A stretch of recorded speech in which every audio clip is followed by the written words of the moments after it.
Bonjour les Skin Geeks, vous avez vu, j'ai changé de décor. Vous allez dire, waouh, mais c'est génial, nouveau décor, forêt tropicale, bel éclairage.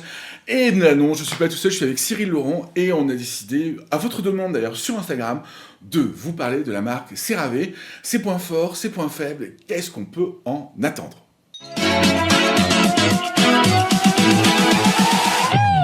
Ah, rebonjour maintenant devant la caméra, je suis avec Cyril Laurent, le chercheur le plus célèbre de la beautysphère. Je te laisse te présenter pour ceux qui ne te connaissent pas, mais ça m'étonnerait. Alors, si par hasard vous ne me connaissez pas, donc j'étais chercheur en biologie des cellules souches. Et ce que je fais essentiellement sur mon contenu, c'est que je vous dissèque un petit peu, surtout l'impact biologique des actifs sur la peau.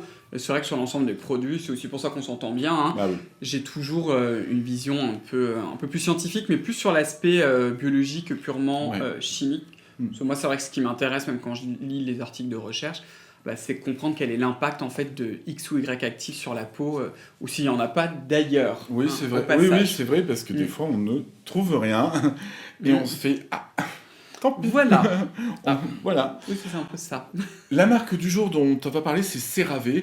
C'est une marque à l'origine qui est américaine, qui a été créée quand? Je sais pas trop, il y a vraiment longtemps, je crois. Je sais pas, mais c'est une très vieille marque très qui est arrivée marque. sur le marché français assez récemment. Ça fait combien de temps? Il y a 2 ans, 2 ou 3 ans. 2-3 ans, ouais. Ils ont été rachetés par le groupe, un petit groupe pounet qui s'appelle L'Oréal. C'est ça, minuscule.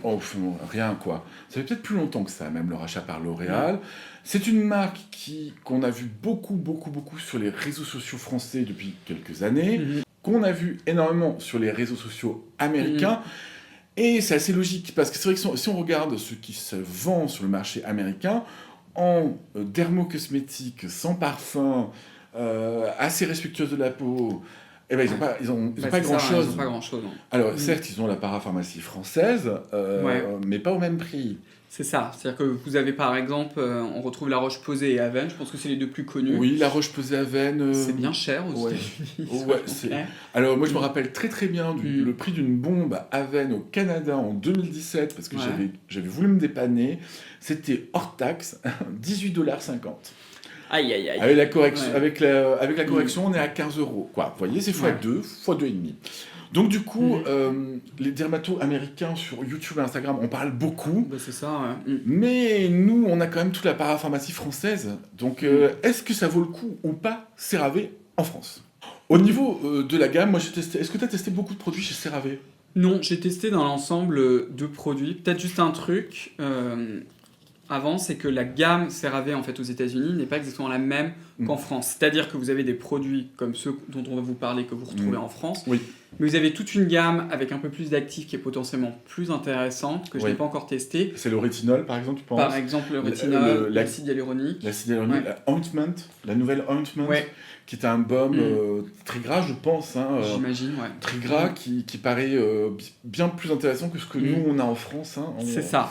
Moi, les deux que j'ai testés, alors le premier, il est là, il est très vieux, c'est le CeraVe qui s'appelle le baume hydratant, qui se trouve juste là. Ils l'ont appelé hydratant. Oui, c'est ce qui est très étrange. En anglais, parce qu'en plus la traduction n'est pas très bonne, parce qu'en anglais, ils appellent ça moisturizing cream, qui voudrait dire en fait plutôt une crème nourrissante quoi. Bon. Ouais. Mais je trouve que c'est... Qui est pas vraiment vrai. On va voir. On va en parler. Moi aussi, je l'ai essayé, du coup. J'en ai passé 2 pots, comme ça j'étais sûr, vous voyez ce que je veux dire. Est-ce qu'on peut parler des ingrédients? Parce que CeraVe a une particularité quand même. C'est ça, ouais. CeraVe, donc tout le fondement de la marque et la façon dont ils vendent leurs produits, c'est autour des céramides, en fait. Donc là, j'ai la compo, d'ailleurs, je peux vous les dire, parce que c'est toujours toutes les mêmes. À peu près, oui. Donc c'est céramide NP, céramide AP et EOP. Et EOP, effectivement. Et voilà, que vous retrouvez en fait dans un mix, si vous voulez savoir. Je vais laisser Cyril expliquer cette notion de mix, qui est relativement importante. Oui, c'est ça, relativement important comme tu dis. Donc en fait, ce qu'il faut bien comprendre, donc CeraVe, c'est vrai qu'on ne vous l'a pas dit, mais c'est une gamme de prix, ce sont des produits qui sont extrêmement abordables. Oui, c'est très peu cher. Moi, ce qui m'a toujours fait tiquer chez CeraVe, c'est le prix, justement. Je me suis dit, comment on peut formuler des produits avec des céramides en étant aussi peu cher? Oui, mais pourquoi, en fait? Exactement. Comment ça se fait qu'ils soient aussi peu chers? Ils achètent en très gros, parce qu'il y a un particularisme quand même sur les céramides. Ouais. Donc en fait, quand un chimiste va vous faire toute une formule, quand vous avez par exemple 10 ingrédients, ça ne veut pas dire qu'en fait que vous allez avoir 10 ingrédients qui vont être mélangés. Ce qu'il peut faire, c'est acheter des mix d'ingrédients. Typiquement, quand vous avez très souvent céramide EOP, en fait, c'est un mix qui est très très connu, qui contient des céramides. Sauf que le mix en lui-même, en réalité, il en contient déjà très peu.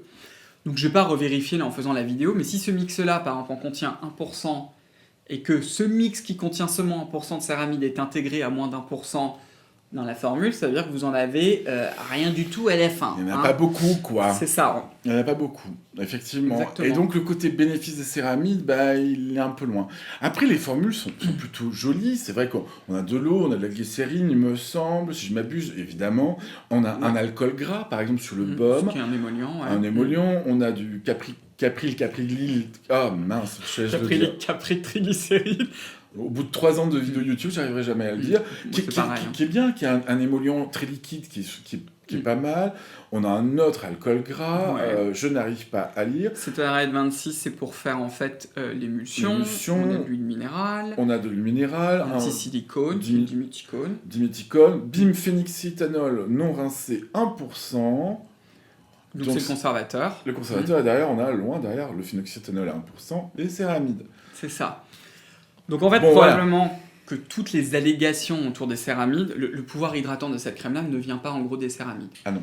Et d'ailleurs, il y a quelque chose qui est essentiel à comprendre avec les céramides, j'en ai un peu parlé sur ma chaîne, mais pas tant que ça, c'est le ratio en fait. Oui. C'est-à-dire qu'une crème hydratante qui contient un tout petit peu de céramide, c'est-à-dire une quantité infinitésimale, qu'en réalité les céramides soient là ou pas, il n'y a aucun changement sur ce qu'on appelle la perte insensible en eau. Dans les articles, c'est très clair. Oui. En revanche, si on augmente la concentration de ces céramides, par exemple une crème avec 1% de céramide, on pourrait dire qu'il y a un bénéfice. Et en réalité, ce n'est pas le cas. La peau est plus déshydratée quand on rajoute des céramides.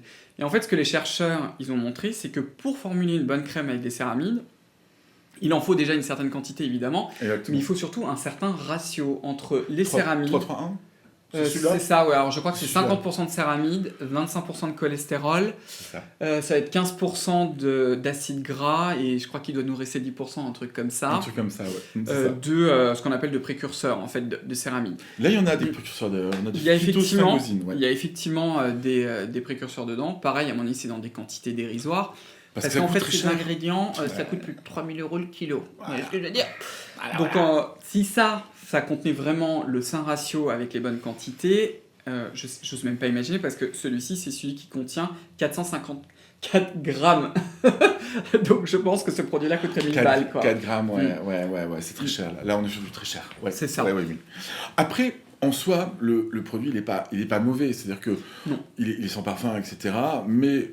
c'est surtout le côté céramide, en fait, sur lequel nous, on coince un peu. Voilà. C'est plus un problème de communication qu'un problème de formulation. Donc, moi, j'ai essayé beaucoup de produits. J'ai essayé ce baume. Il y a très peu de temps, j'ai essayé le lait. J'ai essayé les nettoyants, le gel moussant. Le premier, vert foncé. J'ai essayé, c'est dommage qu'on ne soit pas chez moi, je les ai tous. J'ai essayé le gel qui ne moussait pas, Hydrating, parce qu'il y a une gamme Hydrating. J'ai essayé le gel qui moussait, si je me souviens bien, Hydrating aussi. Bon, c'est un peu des redonnes à chaque fois. Complètement. Et j'ai essayé la gamme SA, qui est la gamme anti-rugosité. Celle-là, on va en parler. C'est celle que j'aime vraiment. Celle-là, je l'aime vraiment beaucoup, par contre. Et ça, c'est un super achat. Et j'ai essayé leur horrible contour de l'œil. Qu'est-ce que tu peux nous dire du baume, par exemple, toi, ton expérience? Alors, sur le baume, bon, déjà, moi, je trouve que la façon dont il est vendu pour les peaux sèches à très sèches. Pour moi, il est pour les peaux normales, déjà. Peau normale. Il est absolument pas pour les peaux sèches. Ah non. Et il manque, je trouve, beaucoup du côté hydratant. Moi, j'insiste beaucoup sur mon contenu de faire la différence entre le côté nourrissant et hydratant. Hydratant, c'est ce qui va vous regonfler la peau. Ce produit-là me regonfle absolument pas la peau. Pour moi, c'est une crème hydratante très très standard et en réalité bas de gamme. Pas mauvaise, c'est-à-dire elle va pas vous irriter la peau ni rien, mais elle est pas fantastique. Et je trouve qu'en parapharmacie française, on a plein d'autres produits qui sont largement au-dessus de celui-ci. Vraiment. Chez Bioderma, on a des trucs de ouf. Le Tocalis chez SVR, le nouveau produit. Le Baume Protect, il est beaucoup mieux. La texture est mieux d'ailleurs. Chez La Roche-Posay. Moi, ce qui m'avait marqué quand je l'utilisais, c'est qu'il était absorbé. Alors, ça peut être un avantage, si vous avez une peau normale pas exigeante, par exemple. Moi, j'ai une peau sèche qui desquame avec la kératose pilaire. Autant vous dire, ça va pas du tout. Il est absorbé très vite. Donc, il a ce côté, effectivement, il est absorbé très vite et on peut s'habiller très vite. Mais finalement, il est pas foufou. Il a un autre avantage, il peut être utilisé visage et corps. Et d'ailleurs, même sur le visage, peau sèche, Ouais. ça marchera pas. Non. Ou, enfin, un petit peu normal, C'est très tendance standard quand sèche. même, hein. C'est très standard. Ça vend pas du rêve. Moi, ce que je me dis avec ce produit CeraVe, là, c'est si on avait dans un autre produit, dans une autre marque, chez L'Oréal, enfin, dans une autre marque de grande distribution, est-ce qu'il marcherait autant? Je suis pas sûr. Ouais. Bah moi non plus. Ouais. Est-ce qu'il buzzerait Ouais, autant, c'est ça. ce produit? Moi, Ouais. je le trouve très standard et pas très intéressant. Comme je connais d'autres alternatives, par exemple, Bah ouais. pour à peu près la même gamme de prix, Bah ouais. je vais vous recommander les autres plutôt Bah, que pour une celui-ci, peau hein. vraiment sèche, très sèche, tu vois, le baume Topialis dont on a parlé, ou même pour une formule un peu plus ancienne, le baume Bioderma, qui est là pour les peaux très sèches. Ouais. Alors, par contre, on va pas s'habiller directement derrière. Hein. Il Non. colle un peu plus les grains. Ok, le baume CeraVe, c'est plus peau normale. L'autre produit que moi j'ai testé, c'est le lait qui classe peau sèche à très sèche. J'ai la peau grasse sur le visage, je m'en suis servi avant-hier matin. Il a été absorbé directement, donc je vous laisse faire la conclusion du sèche à très sèche. Vous voyez Là, je comprends pas. Alors c'est le lait, je crois que c'est exactement, je suis pas sûr, mais il me semble que c'est la même formule, tu me diras, je sais pas si tu le sais, que le lait visage en fait. Il est en flacon. Oui, non, c'est bien possible, ouais. Il me semble. CeraVe font souvent ça. Hein. Celui-ci, en fait, vous l'avez dans plein de formats. Vous avez ce format-là, vous avez ce format-là avec une pompe. Et vous l'avez en plus petit, en crème pour le visage aussi, c'est en ça, fait. je crois. Mais c'est la même formule en réalité. Et le lait, il est pas hydratant, alors il est léger et tout, donc si vous cherchez des textures légères, mais sur une peau sèche, il marchera pas, je pense pas, quoi. Moi, sur ma peau grasse, il est absorbé directement. J'étais là, waouh. Alors c'est pas irritant et tout, donc c'est une crème basique, si vous voulez du basique, pas vous prendre la tête, CeraVe pourquoi pas, mais pas pour peau sèche à très sèche. Ensuite, est-ce que tu as déjà testé leur contour des yeux? Alors, il me semble que oui, mais il m'avait pas marqué leur contour des yeux. Ah ben moi, il m'avait marqué. Mais ça fait très longtemps. Hein. Et d'ailleurs, je l'ai jamais racheté. Quoi. Moi, je l'ai acheté en 2019. En 2019, c'est sorti en France, là, en 2018. Moi, il m'a marqué, oui. Il m'a marqué le contour des yeux. Ça, j'avais les yeux plus déshydratés avec que sans, quoi. Oh, c'est fou, ça. Mais je pensais vraiment que sur CeraVe, avec des céramides, vous voyez l'idée, j'allais avoir un truc ultra gras, quoi. Le truc, c'était du beurre, quoi. Mais pas du tout, quoi.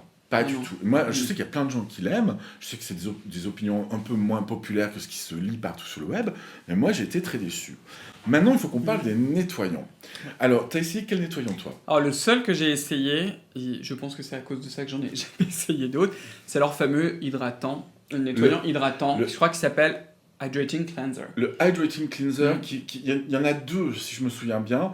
Un qui mousse, un qui mousse pas. C'est ça. Moi, c'est le non moussant que j'ai essayé. T'as essayé celui qui est en gel non moussant et qui une vient espèce juste de crème. Une crème qui vient juste de sortir là il y a un mois. J'ai pas testé. En version une huile.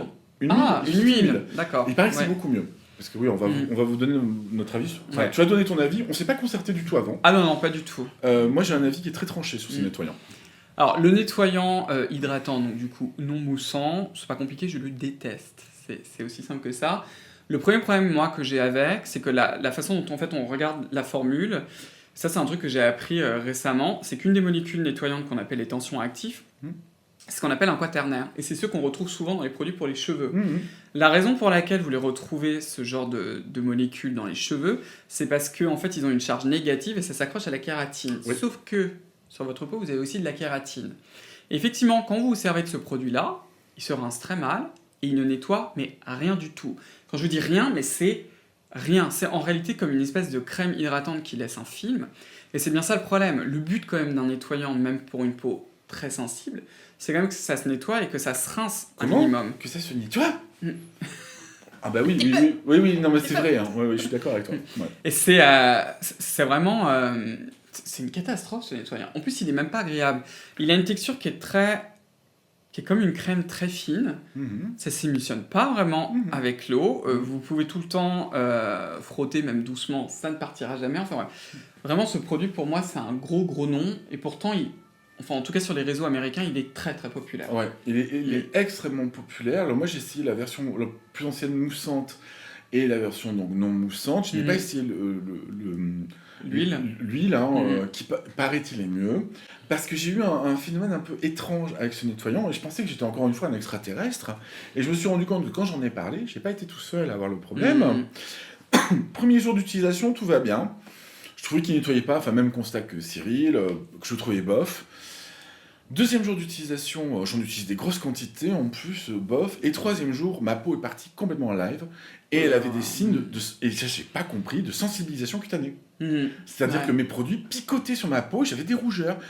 Pas, vous voyez, pas la rosacée qui devient plus costaud, vraiment la peau qui picote.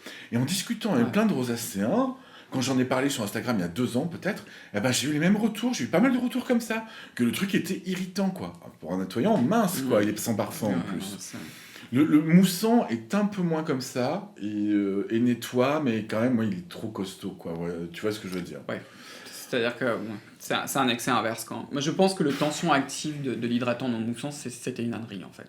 Ouais, ils n'ont pas du tout utilisé le bon. Parce que justement, on s'en sert parce qu'il colle à la peau. Enfin, justement, le principe quand même du nettoyant, c'est que ça se rince. Ouais, c'est ça. C'est pas que ça reste sur la peau. Je sais qu'il y a plein de gens qui l'aiment, ce produit-là. Ouais. Moi, il me flingue la peau, quoi. Il vraiment, me plaît pas du tout, celui-ci. Moi, vraiment, pas réussi du tout. Maintenant, on va passer à la dernière gamme, celle qui est le moins, vraiment, dont on voit la pub sur... Alors ça, on est d'accord, on le voit partout. Ouais.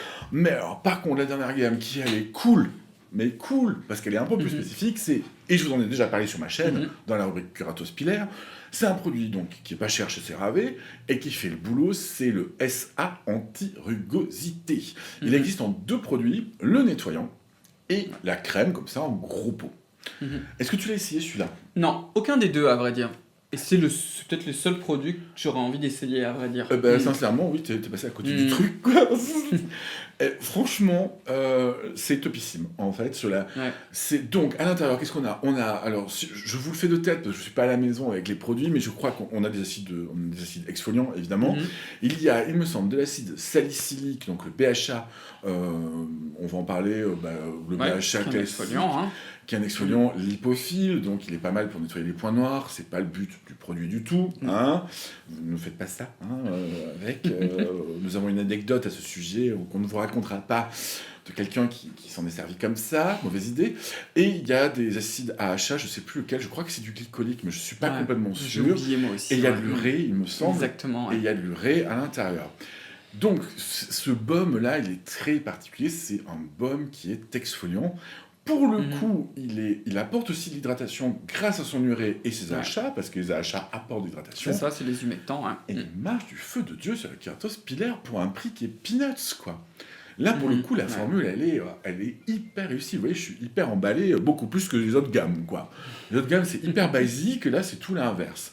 D'où l'intérêt, j'espère que les gammes qui sont aux US, qu'on n'a pas encore, arrivent en France. Ça, parce que là, ça risque d'être gros game changer. Et là, ce produit, moi, je m'en sers. Je me suis douché, je l'applique sur le corps, en fait, tout simplement, comme un hydratant.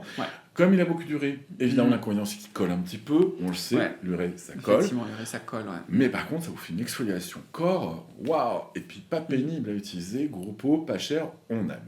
Voilà. Je te l'ai vendu. Donc à tester. Ouais, complètement. Tu me l'as vendu. Non, mais vraiment, franchement, c'est un truc bien. Mais ça m'étonne pas, Alors, sur le visage en exfoliant, non, c'est pas le but. Si vous avez peut-être un peu de Keratos Pilaire, mais il y a mieux sur le marché que ça pour le visage, voilà, dans le genre. Et puis là, je pense que c'est aussi l'idée rapport qualité-prix. Oui, exactement. Le deuxième produit que moi j'ai beaucoup aimé, et je me sers conjointement avec, c'est le nettoyant de la même gamme, donc dans cette gamme bleu clair là. C'est un peu le même cocktail d'exfoliant. Évidemment, comme c'est dans un nettoyant moussant, c'est assez doux, c'est suffisamment doux. Tu vois, elle n'est pas agressive, quoi. Voilà, c'est pas le truc qui va vous exfolier beaucoup, en fait. Mais ça aide un peu. Moi, mes jours d'exfoliation corps, parce que c'est un grand flacon, je m'en sers pour le corps, bim, je m'exfolie. Et même le visage, j'avais essayé, c'était pas mal. On est moins bien que d'autres formules au niveau exfoliation, mais on a un truc qui est pas mal. Ça vaut le coup, quoi. À essayer, quoi. Voilà. Alors, moi, l'utilisation, comme j'ai la Keratos Pilaire, je vous le dis, je m'exfolie très souvent. Je vous remets la vidéo par là sur la Keratos Pilaire.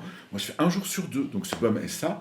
Et lui, vraiment, je t'assure qu'il a un truc, une efficacité de ouf, quoi. Donc à essayer. Moi, je me rappelle, ça faisait longtemps que je n'avais pas utilisé d'exfoliant, tu vois, comme ça. J'avais appliqué en fait le baume SA sur le corps mouillé, tout ça, et ça faisait vraiment longtemps que j'avais pas fait ça. Je n'avais pas arraché le pot depuis un mois. Et en fin de journée, je passais mon doigt comme ça dans le dos, comme j'ai vraiment beaucoup de Keratos Pilaire, donc c'est très épaissi, etc. Et ça desquamait. Tu Ouh vois, là là, ça desquame. c'était ultra sec, quoi. Ouais, c'était ultra sec, donc l'urée ramollit bien en fait la kératose pilaire et les couches cornées. En plus, à cette concentration-là, c'est exfoliant. C'est un très bel exfoliant, pas cher. Là, moi, par contre, je valide complètement le produit. Alors, ouais, CeraVe, chapeau. Voilà. Donc à tester, quoi. Comme quoi, c'est comme partout, il y a des produits qu'on peut trouver top, nous, qui sont peut-être un top pour vous aussi, et puis d'autres produits qu'on trouve un peu moins bien au sein de la même marque. Oh, bah c'est ça. Ouais. Donc voilà, CeraVe, pas comme les youtubeurs américains, pas à toutes les sauces. Non, clairement non. Il y a mieux en parapharmacie française. Ouais, puis marketing un peu abusif sur les céramides, clairement. Peut-être un peu. Clairement. En tout cas, si vous ne connaissez pas Chéri Laurent, ça m'étonnerait, mais suivez-le sur les réseaux sociaux, notamment sur YouTube. Il est là il vient de sortir, on est en plein dedans, le Vlogmas de Noël. Tous les jours, il vous fait une vidéo avec des astuces et tout. Je suis même dedans, si vous n'avez pas vu. Et suivez-le sur Instagram aussi, parce que c'est pas du tout le même contenu que sur YouTube. On fait des choses différentes sur Instagram. Ouais, exactement. En tout cas, merci de m'avoir accueilli dans ton studio ici aujourd'hui. Avec plaisir. Reviens quand tu veux. Faut pas trop me le dire. En tout cas, je vous vois la semaine prochaine. Bye bye les Skin Geeks. Ciao ciao. Bye bye.